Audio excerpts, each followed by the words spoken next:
Su-27 Flanker memasuki layanan di Angkatan Udara Soviet dari tahun 1985 sebagai platform superioritas udara mesin ganda kelas berat yang dirancang untuk unggul dalam pertempuran udara ke udara menyaingi F-14 Tomcat dan F-15 Eagle Angkatan Udara AS. Sebelum lanjut, jangan lupa klik subscribe dan aktifkan tanda lonceng agar selalu update seputar militer.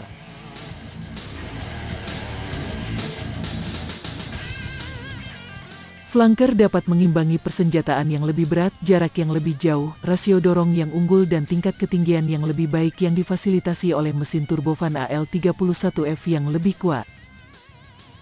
Desain flanker telah dimodernisasi dan masih diproduksi di lebih dari setengah lusin varian canggih. Flanker telah membuktikan desain yang sangat serbaguna dan telah dimodifikasi untuk berbagai peran mulai dari misi khusus hingga menjadi jet tempur udara berbasis operator kapal induk. Dan inilah varian flanker yang paling canggih sepanjang tahun 2020, lansir Military Watch Magazine.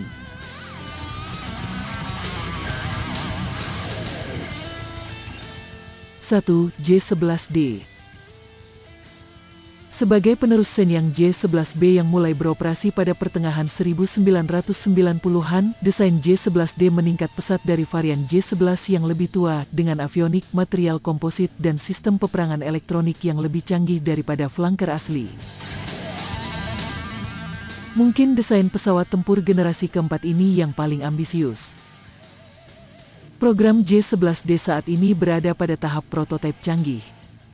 Program ini bertujuan untuk memberikan China analog langsung dengan Su-35 Rusia.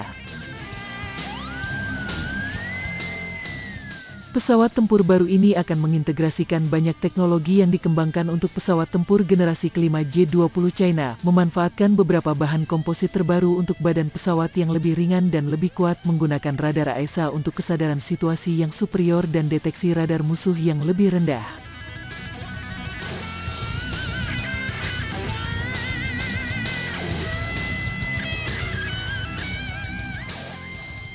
Dua, Su-35.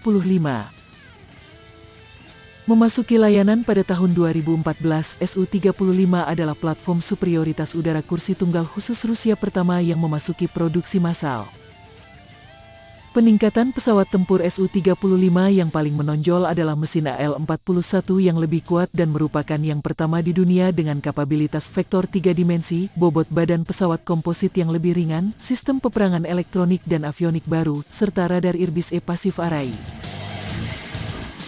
Su-35 mendapat manfaat dari aplikasi teknologi stealth yang terbatas dengan penampang radar yang dikurangi di bawah sepertiga dari flanker asli dan kompatibel dengan rudal jarak jauh yang lebih baru.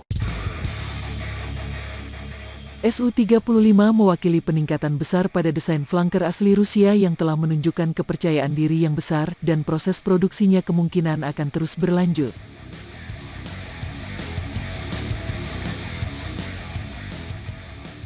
Tiga, J-16. Memasuki layanan 1 tahun sebelum Su-35 pada 2013, J-16 mewakili peningkatan besar atas desain flanker China sebelumnya. Pesawat tempur dengan 2 kursi ini mampu membawa berbagai amunisi udara ke darat jarak jauh dan jarak dekat. J-16 juga dapat mengintegrasikan kemampuan canggih untuk pertempuran jarak jauh dari jangkauan visual ke udara.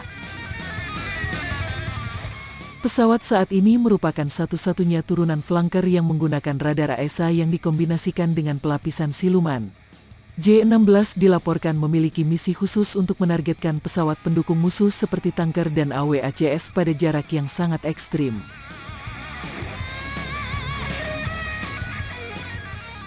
4. Su-34. Memasuki layanan bersama Su-35 pada awal 2014, Su-34 mewakili penyimpangan paling radikal dari desain flanker asli di antara turunannya.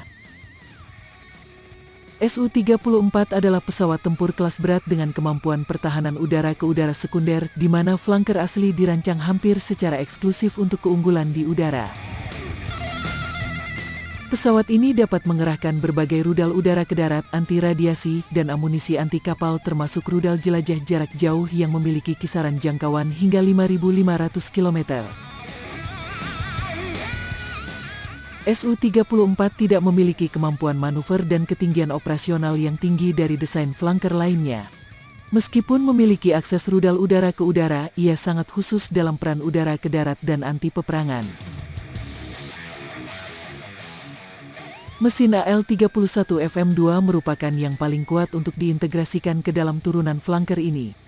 Su-34 sangat hemat biaya dan kemampuannya unik di antara varian flanker lainnya. Tingkat produksinya telah melampaui Su-35 meskipun hanya diproduksi untuk layanan Rusia.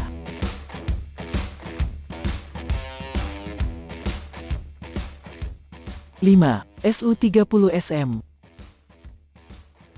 Varian paling canggih dari Su-30, turunan kursi kembar yang lebih canggih dari Su-27 yang dirancang untuk kemampuan udara ke udara yang lebih kuat.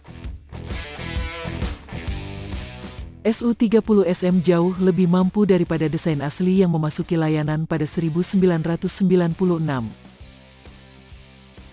Petarung ini mengintegrasikan radar N011M yang memberikan jangkauan deteksi 400 km terhadap target berukuran tempur dan mampu memberikan serangan terhadap sasaran jet siluman. Avionik dan sistem peperangan elektronik canggih juga terintegrasi, membuat jet generasi 4 Plus ini sangat mematikan di luar pertempuran jangkauan visual ketika digabungkan dengan belasan rudal udara ke udara dan sistem peperangan elektronik modern.